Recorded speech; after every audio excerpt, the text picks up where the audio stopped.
Uh, it's my pleasure and honor to introduce the next speaker, Professor G.S. Raju. Professor Raju has a very long history that I can, name for. What I can remember when I was in the U.S. that I went to interview to Ram Chutani when he was a fellow in Boston. So I saw him a bit from that maybe 20 years ago. But currently, Raju is a professor of gastroenterology, John Solai Distinguished Professor in the Department of Gastroenterology and Hepatology Nutrition in the University of Texas MD Anderson Cancer. And his current academic work also is the founding co-editor-in-chief of Video GIE that will be involved more tomorrow regarding his new journal, very exciting, and which is the official journal of ASGE, American Society of Gastrointestinal Endoscopy. And today he has two titles, but I'll introduce his first title, because as you know that in Thailand we so far have no colon cancer screening, and we are starting one very soon. So why don't we have his experience on colon cancer screening program at MD Anderson Cancer Center as his first topic. Thank you.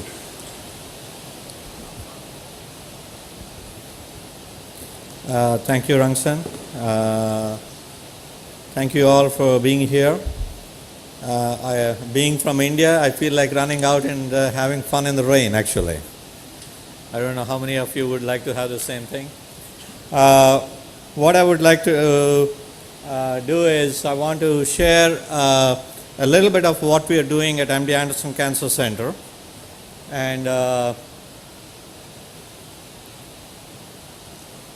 when I first came here yesterday, I quickly realized how much Thailand misses Rama, and I wanted to pay my respects to him before I start my talk. So this is what I would like to share with you. Colorectal cancer burden, role of colonoscopy in prevention, and how can you make it better, and then what are the processes we have set at MD Anderson.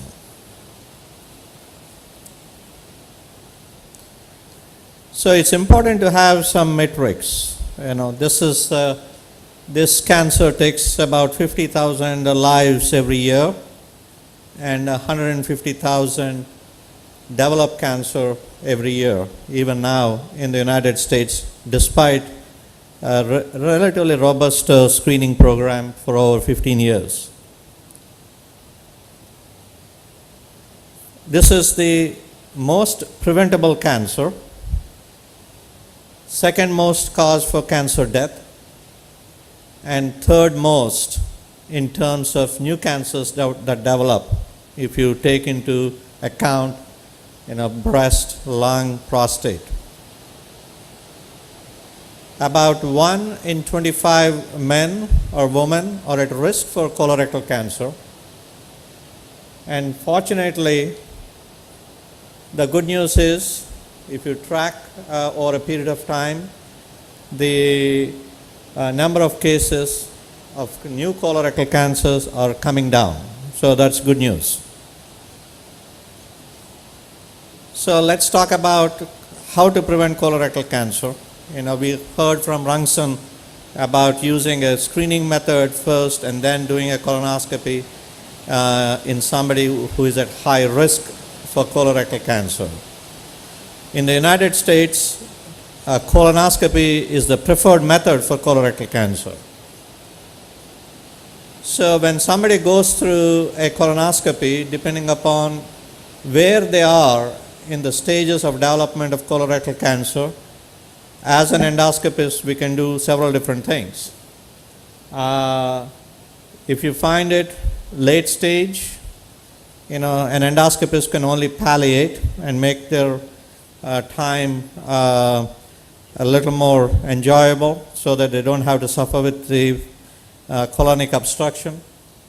And a little bit later, you're diagnosing, that's not where we want to be. We want to prevent cancer. We want to pick it up before cancer develops. And finally, if you find somebody who doesn't have any findings, they're very happy to leave the endoscopy unit that they don't have a problem.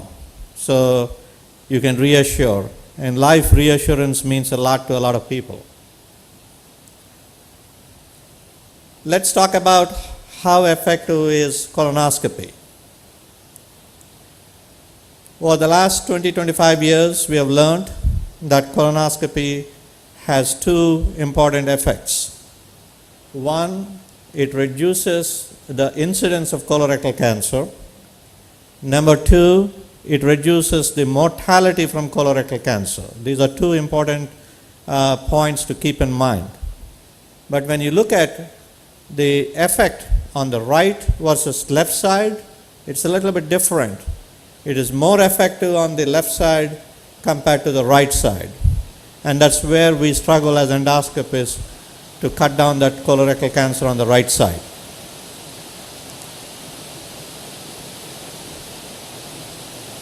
I would like to introduce the concept of interval cancer. Say, for example, you do a colonoscopy and you do not find cancer, and you tell them that you're doing good, but within 5 years, if they develop cancer, despite having had a colonoscopy, that is called an interval cancer. And as you can see here, it happens in about 6 per 1,000 individuals. And most common cause is somebody who has done a scope and missed a finding that actually led to cancer. Missing the diagnosis is an important reason for interval cancer. Another one is you take a biopsy and you don't really pick it up, and the patient goes home thinking that everything is fine, and later on they develop cancer. And a small proportion is where you did not really cut and remove the lesion completely and they come back. Only a small portion, about 1 in 4, are because of these fast-growing cancers. So if you look at it, when you develop a colonoscopy program or any center develops a colonoscopy program, we have to keep in mind that we have a huge opportunity to figure out how to avoid missing the lesions, how to look at lesions and remove them completely. So let's talk about how do you monitor the quality of a colonoscopy program. So this is a term that you'll be seeing in the literature if you're following colorectal cancer prevention by colonoscopy. It's called ADR. It stands for adenoma detection rate. So what is adenoma detection rate? So if you take 100 people coming for colonoscopy, and then you find in 30 of them a precancerous lesion or an adenoma, so you say that colonoscopist has an adenoma detection rate of 30%. So this is the number of patients that the colonoscopist finds a precancerous lesion. So this number is very important. We all as endoscopists have a record of how well we are doing, and adenoma detection rate is one of the monitors. So this is an important study that shows the quality of care is not uniform even in the United States. And even in the best center, say for example, you go to the best center, whatever center you pick up, even in that center, you cannot assure that you will provide uniform care. That is sad. And this is from a large group practice in Illinois, where they looked at 10 endoscopists and looked at their adenoma detection rate. As you can see here, if you went to this gentleman, his adenoma detection rate is about 5 to 10%. On the other hand, you went to this guy for colonoscopy who has a very high adenoma detection rate, maybe 30-40%. there's almost a ninefold difference between the top performer to the lowest performer. This pattern of a wide variation in the quality of colonoscopy is seen across different centers, whether you go to Mayo Clinic or Cleveland Clinic or any other center or a university center or in my own center, there is a wide variation. That's a fact of life. And we have to even that out so that any patient coming to your center or my center will go home thinking or having a top class exam. Why is this important? Say for example, you undergo a colonoscopy from a colonoscopist whose adenoma detection rate is very high or very low, 16%, compared to somebody whose adenoma detection rate is high. So this group will have less cancers down the road, while this group will have high cancers down the road. So basically these are wasting your time, effort and money. Not only the cancer, but advanced cancer and fatal cancers are directly proportional to the adenoma detection rate. This is probably one of the best studies that showed quality of care has an impact down the stream. It's not about we provide service, how good of a service do we actually provide. So for every 1% increase in adenoma detection rate, it is associated with a 5% decrease in fatal interval cancers down the road. So a little more time, a little more being obsessive and compulsive in doing a good exam has a far-reaching effect down the road. It also translates from a community point of view the amount of dollars that are saved. As you can see here, somebody with a high adenoma detection rate, if they have, this is the amount of dollars that will be screening costs, while somebody with a low, there's a big difference. So when from a community point of view, it has a big impact as well.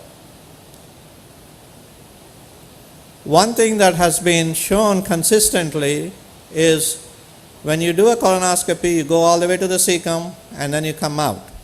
And the time it takes to come out, if you spend enough time, at least 6 or 8 minutes, it actually translates into the interval cancer. The one who spends a longer time, they have less cancers. The ones who are fast or slick, they tend to have more cancers in their hands. So we talked about different aspects of colonoscopy. We talked about metrics, and then I would like to take a few minutes to share with you the processes that we set up at my institution at MD Anderson Cancer Center. So life actually doesn't go smooth for everybody, all right? And when we think that everything is going fine, God creates something, and then we have to think about what to do.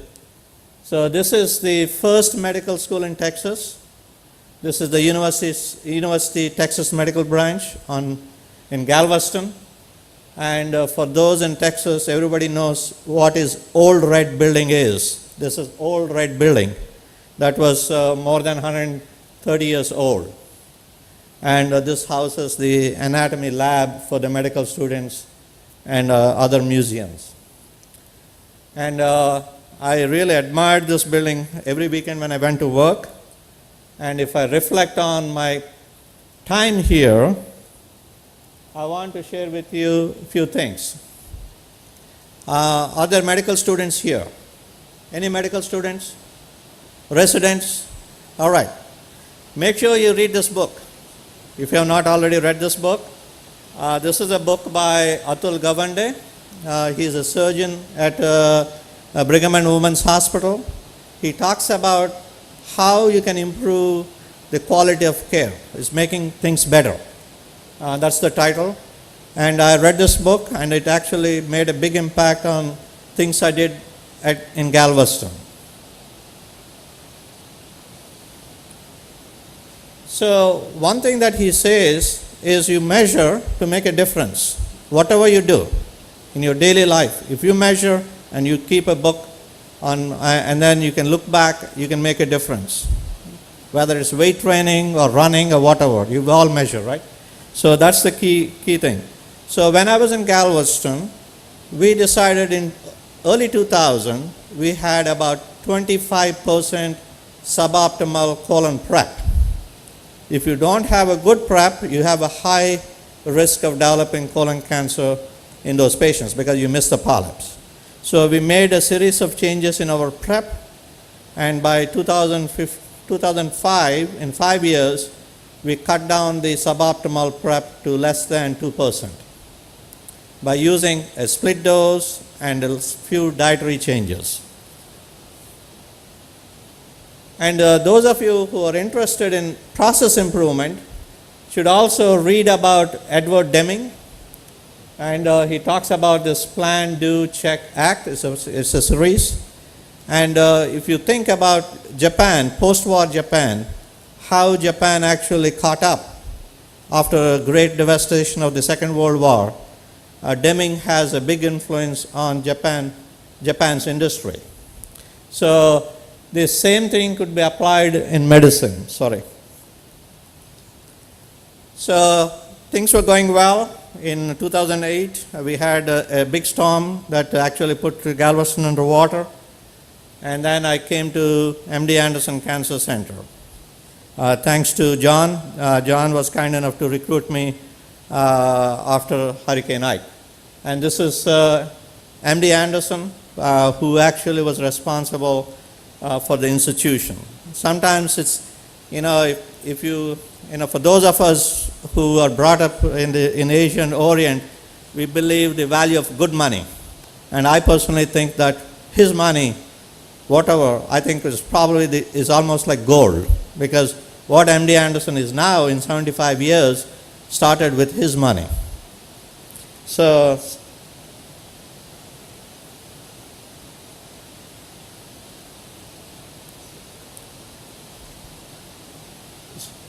this is Lee Clark Clinic. Lee Clark was the first president of MD Anderson Cancer Center. He was the president. We had only 4 presidents. We have 4 presidents, the current president being the 4th one. And Lee Clark served for over 25 years. And John has the distinction of working with every president at MD Anderson Cancer Center. And unfortunately, Lee Clark passed away from colon cancer. And this is where our endoscopy suite is situated. So when I first came to Anderson in 2008, we were still using a single dose prep, and the patients were coming in with suboptimal prep. And for some reason, after fixing what we did in Galveston, when I came to Anderson, I felt that that is not acceptable. So I ended up actually coming to work. This is Pickens Tower. This is where our offices are. So every weekend I used to come and call all my patients with a split dose prep. And my group felt that we are doing a good job because patients came in with much better prep. And then John Stoline was kind enough to give me the project about improving the quality of the prep. So this is what we did. So let me take you through this thought process. This was published in as a quality improvement project by the Institute of Medicine. So you basically think about 3 processes whenever you want to make anything better. In other words, it depends upon where we work, what we do, and what we measure. And that has an impact on anything we do in medicine. Where we work, the structure that the institution has a lot to do with what happens inside the walls of the institution in terms of their policies, and then the processes that, say for example, in an endoscopy unit, somebody sets up the processes of how something needs to be taken care of, and then the outcomes, what we measure, and then constantly make changes to make it better and better as we go along. Sorry about that. So This is the Cancer Prevention Center. This is where the clinical operation is. On the upper floors is the office of Chiffon Wu. This is where most of the average risk cancer screening patients are seen. And if somebody has serious comorbid conditions, they come to the Lemaitre Clinic. This is the Lemaitre Clinic. He was the second president of MD Anderson Cancer Center, who made a big name on lung cancer prevention by focusing on tobacco cessation. And this is my clinic, just for the sake of a medical student to show the operation, a room, and where we do our dictations and plan. So this is what we did in MD Anderson Cancer Center as part of the cancer screening program. We created a video to educate patients, and this video is available on the YouTube. Every patient that comes to the clinic is seen by a mid-level provider, and the mid-level provider explains to them about the procedure and asks them to look at a video so that the patients are aware of what is going to happen. Let's talk about what we measure and where we are. So this is a paper that was published by my colleague Bill Ross, and this is where we are in terms of our adenoma detection rate at our center.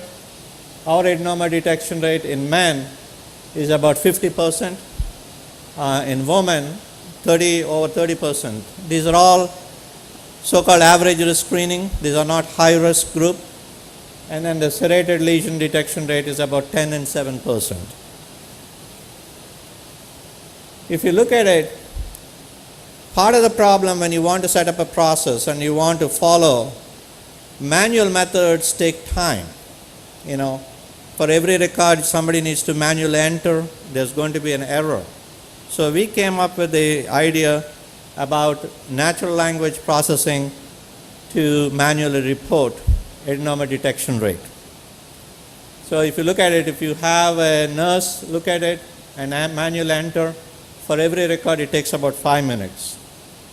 If you use natural processing mechanism, about 18,000 records over 20-minute period. And this is how it is set up in terms of the process to create a natural language processing for continuous output of data. So we compared the manual versus electronic counting of adenoma detection rate. The accuracy was pretty good, but it gives a lot more details in terms of different parameters that you could look for, and also in relation to different demographics.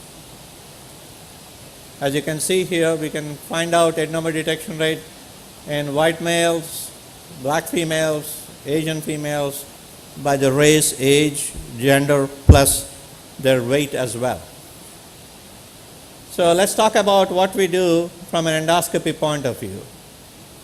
We use a split dose prep, and we routinely use something to deform and clean the colon. And this is what the colon should look like when you're doing a screening. The colon should look like almost as clean and dry so that you can have a very good examination of the vasculature. I want to make a point here why that is important. Here is a gentleman who had suboptimal prep, 3 procedures: colonoscopy, suboptimal prep, come back again a year, come back in a year, and on 3rd year he came back with a suboptimal prep.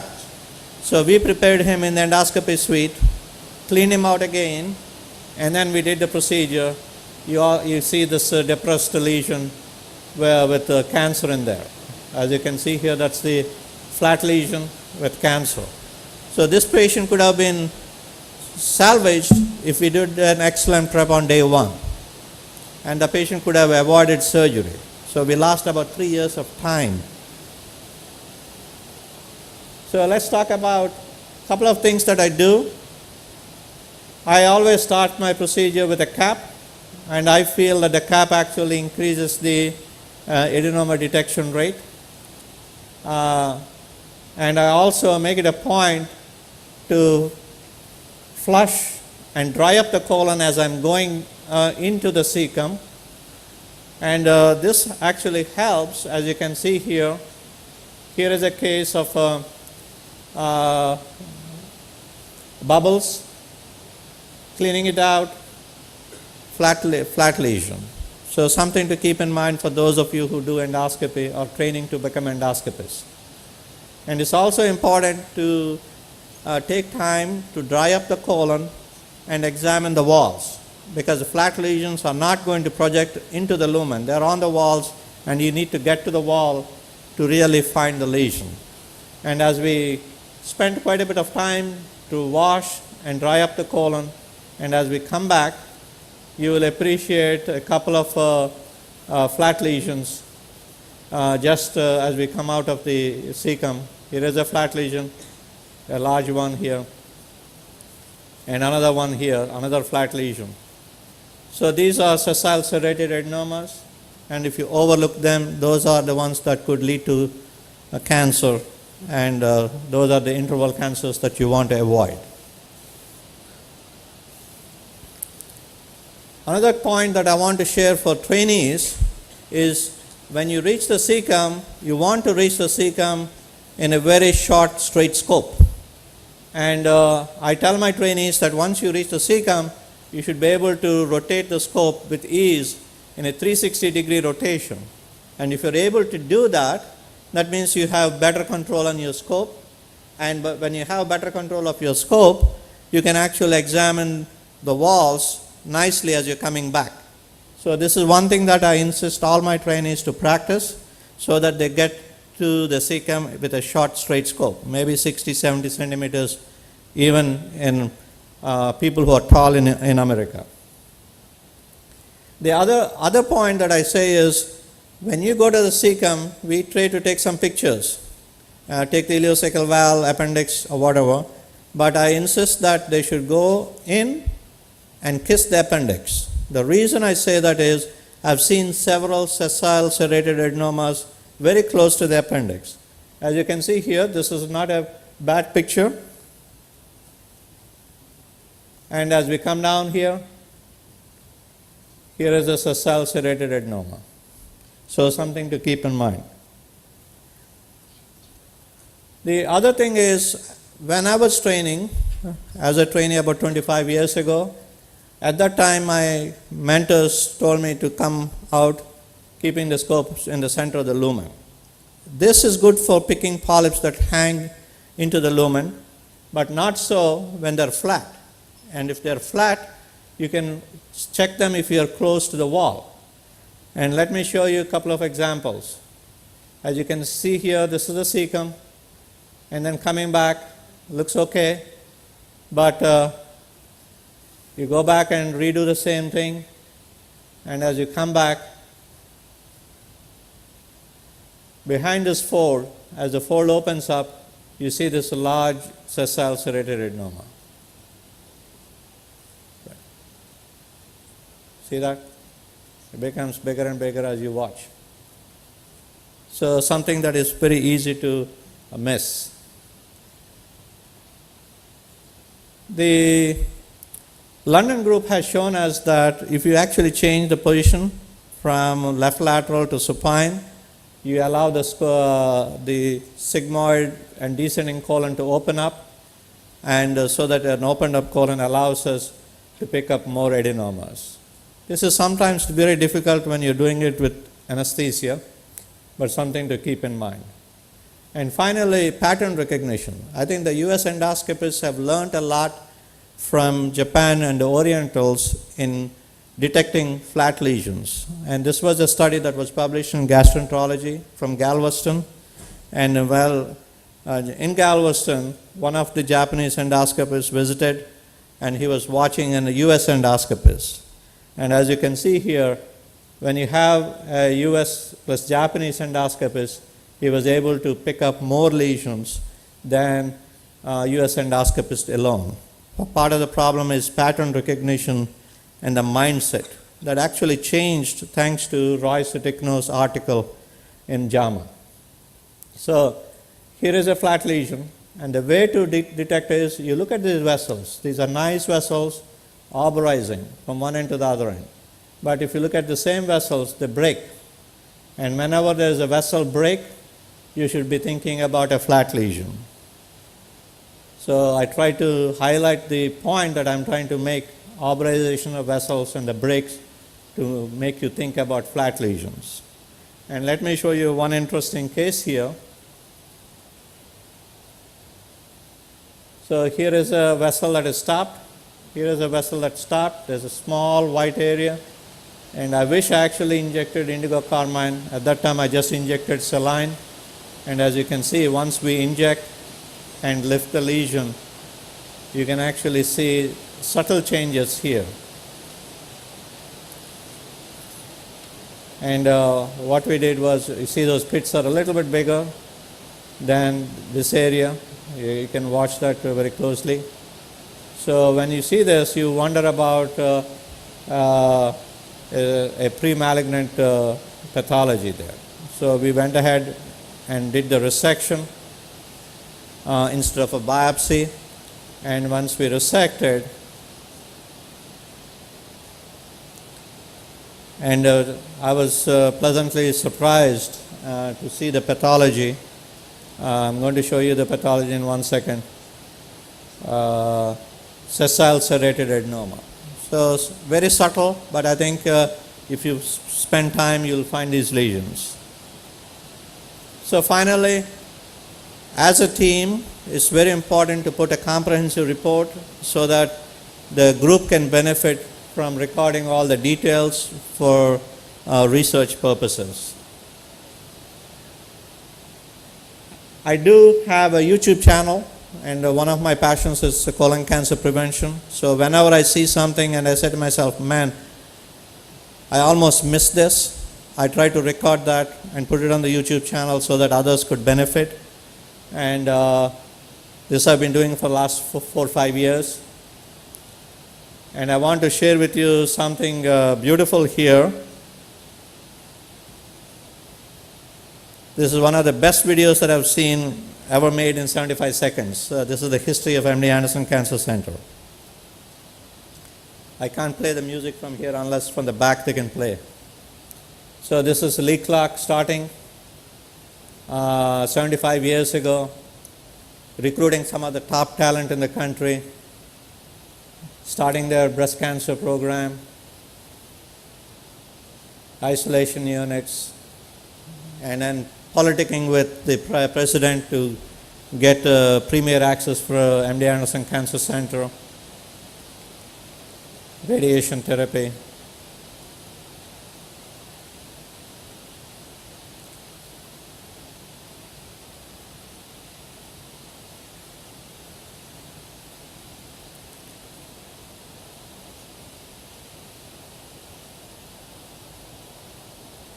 So we hope this gentleman receives a Nobel Prize.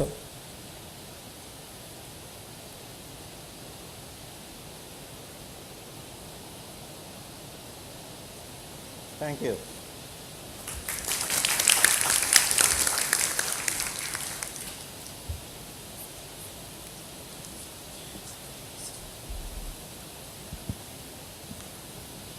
Hello. Excellent talk, Raju. We request you to stay right there. Meanwhile, I'll have one question for you. I think what you have said is very important. Not only the colonoscopy itself, but the quality is important.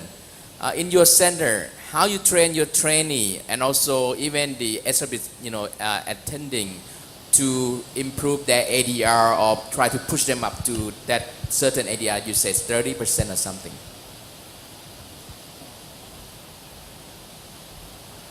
I think that's an excellent question, because at the end of the day, we want a lot of people coming to your center benefit, not just to going to 1 or 2 people who can do, because the impact is not going to be huge.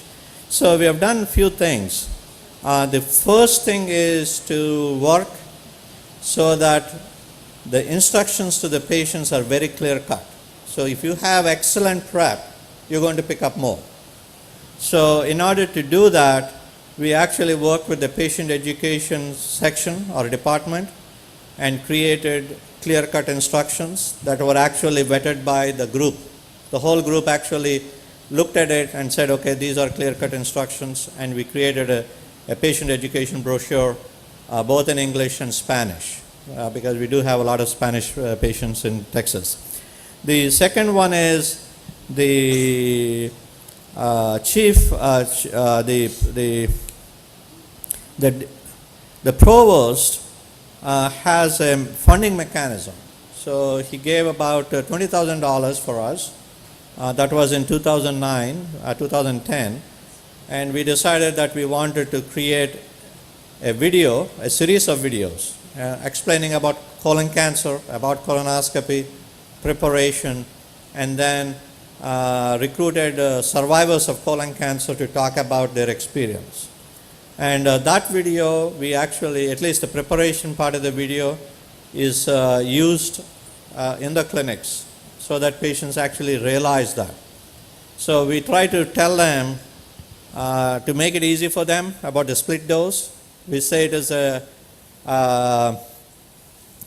wash and a rinse cycle. It's almost like a dry cleaning thing, The evening dose is to wash, and the morning dose or the split dose to rinse so that you rinse clean. So those two things have actually improved the quality of the prep. And I can pretty much tell that over 95% have excellent prep. Those who come with a suboptimal prep are the ones who are living far away. And if they're coming for an advanced procedure, we ask them to stay in a hotel so that they could do the split prep. So that is, quality of the prep made a big difference. The second is we all try to sit together when you're doing the reports. And whenever somebody sees a very subtle finding, we try to share. And John gave me this task of putting together all the subtle lesions. So I created a channel on the YouTube and said, okay, these are all the subtle lesions that I'm finding or have found. Those are very short, 2-minute videos. And we asked all our colleagues to watch that. So that's the second. Third thing is incentives work, right? So Anderson has a way to incentivize if they want to bring somebody up to speed. So there was a small amount of bonus linked to adenoma detection rate. So that was also part of that. And it took about 2 to 3 years for everybody to have at least a 30+% adenoma detection rate, 30 to 40%. The group is about majority or about 35 to 40%. So it's a lot of small things that you need to do. Plus the other thing is, once you set up your process, it's very important to make sure that people don't fall off the cliff, right? Things are going well, then people slack. So that's why we actually hired this engineer who developed this natural language processing. And one of our goals is to give periodically everybody's adenoma detection rate so that they can keep track of that. So it's a lot of small things that are important. And the other thing that is actually, we were talking yesterday with John and Miva this morning, that is, we set our procedure time, patients allotted for a procedure, almost for colonoscopy an hour. So that's a lot of time for people to do really good exam, even though there are inefficiencies in the endoscopy suite. So small things, a lot of small things. Thank you. I think we gonna keep up with your suggestion. Because of the time limitation, I'll hand over my moderation to Dr. Supakit for your second title of the talk. Thank you.